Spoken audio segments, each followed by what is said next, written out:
My locker selection strategy is completely unacceptable. It's lacking, it's slacking, it's pathetic. Come on, step it up. Hot yoga problems, I got them. I got many problems today, my friends, my yogi practitioners, some Raff's brain listeners across the land, my tens of fans and the legions of, I don't know what we call each other, brainiacs, that's right. Listen, folks, I appreciate that you're here for this another, exciting episode of Hot Yoga Problems.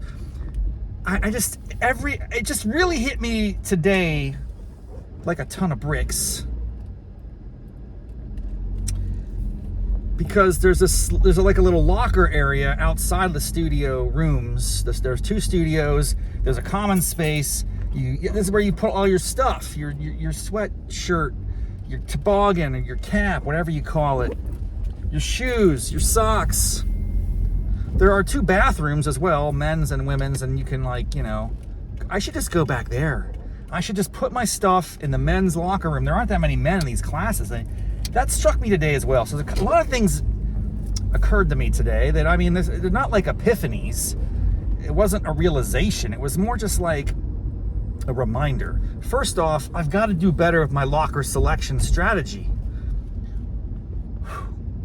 I am clutch on the yoga spot strategy.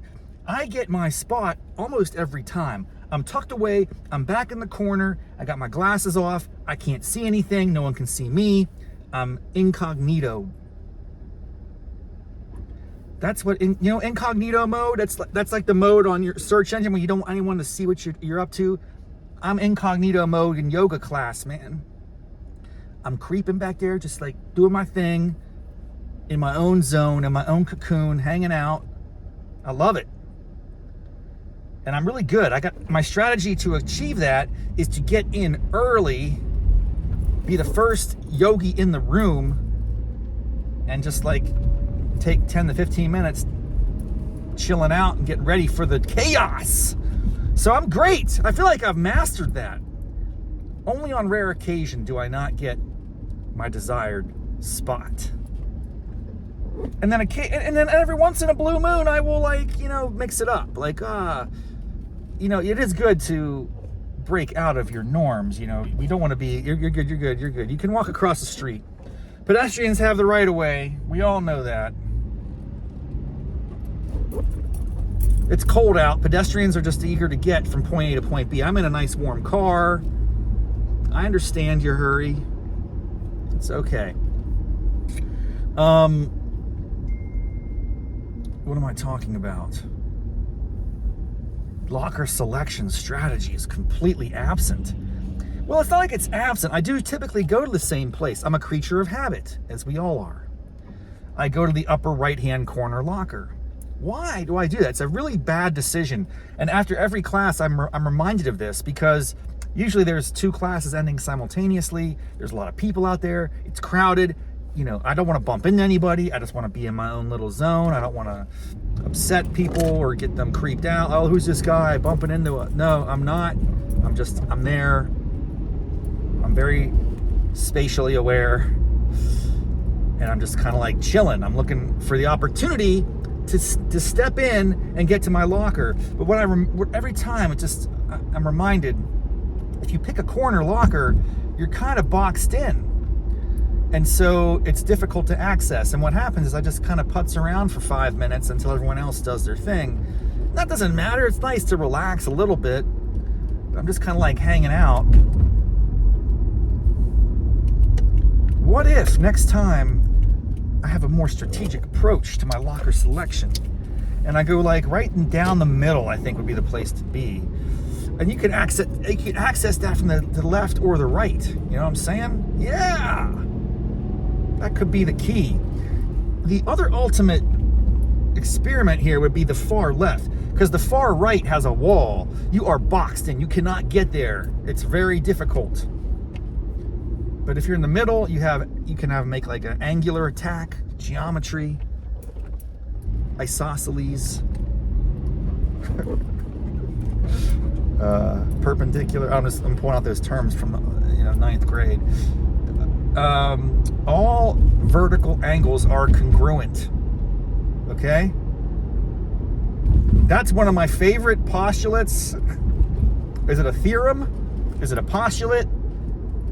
Whatever it was, that was my favorite one. It made sense to me. I understand it. All vertical angles are congruent, my friends. Never forget. The key insight from ninth grade, geometry. I will never forget that all vertical angles are congruent. I love absolutes, absolutes. Absolute Vodka. I'm not talking about Absolute Vodka, which, by the way, back in the day was a premium vodka. And I still think of it as a good vodka, like as a quality product. Absolute Vodka is not trash. I don't know how that, everyone's like, oh no, I do Grey Goose, I do this and that. Like, listen, man, do what you do you. I know Popov is like the plastic jug. Okay, if you're drinking vodka from a plastic jug, your life is in a spot. I'm just gonna be honest with you. I'm not gonna judge you. I'm just gonna say there might be something going on. We need to dig into here. But Absolute, growing up, had the best magazine ads of all time. In fact, I'm suddenly feeling inspired to Google this and look them up. There must be like a coffee table book that collects all of those incredible Absolute Vodka covers. They were full-page ads, typically on the back of magazines. Does anybody remember this? Or am I in one of the, what's that called? Like the Sinbad effect or whatever? Mandela effect? Am I misremembering something?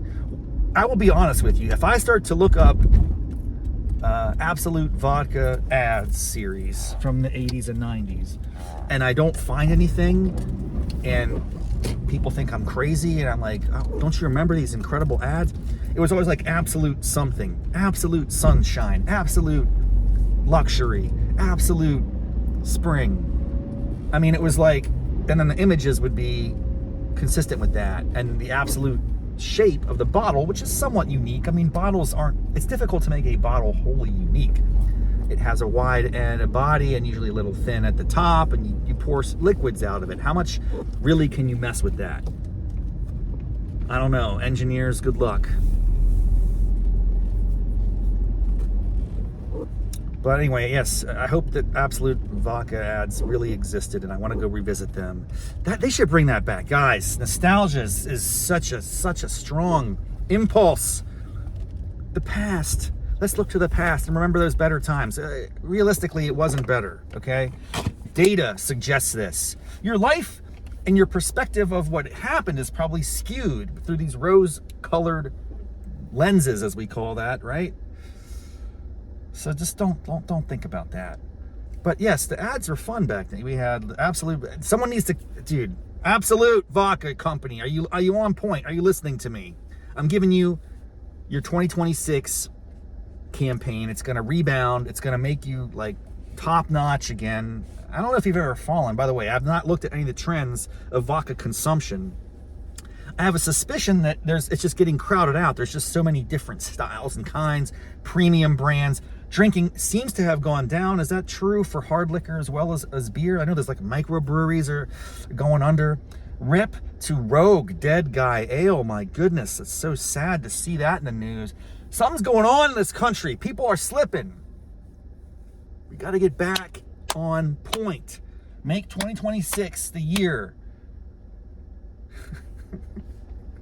that you get back into the booze, my friends. I mean, support a small business. You got to get into this. What are the brewers going to do? What are the what do you call it when you make vodka? It's like a distillery. What do we got to fire up those businesses, man. These are tough times. Anyway, I don't even know where I was going with this. That was Absolute. I like Absolutes. What was I talking about? I don't even remember. My point is, I got to step up my locker selection. I'm going to try a little a nuanced approach next time. I'm gonna mix it up, and that should enable me to get out of class like 3 to 4 minutes faster. And if I go to class like, let's say 12 times a month, 12 times 4 is 48. Am I right? That's 50. That's almost an hour of my life that I'll be reclaiming every month, times a year is 12 hours. Half a day of my life? Is that no way? I don't spend half a day of my life. Somebody help me with the math. Hang on a second. 4 minutes. Let's just, is it really 4 minutes? I think I actually imagine it's a lot longer than it is. I bet I'm only there for 2 minutes extra. Let's just go with 2. 2 extra minutes waiting to get into the locker. I don't have access to my cell phone at that time. My cell phone's in the locker. So I can't be productive. I can't do. So what could I do for those 2 minutes? I could be thinking about something other than not trying to bump into anybody. 2 minutes times, let's say 12 sessions a month. Is that accurate? It's probably 10 to 15, on a good month 15, on a bad month 8. Let's average 10. Let's just go average 10, and that helps with the math because my math skills are lacking. 2 times 10 is 20 minutes. Well, that helps. 20 minutes is a nice round number. And then 2 times 10 is 20 minutes. 20 minutes times 3 is an hour. So every 3 months, I would save an hour of time collectively if I get better at my strategic locker selection.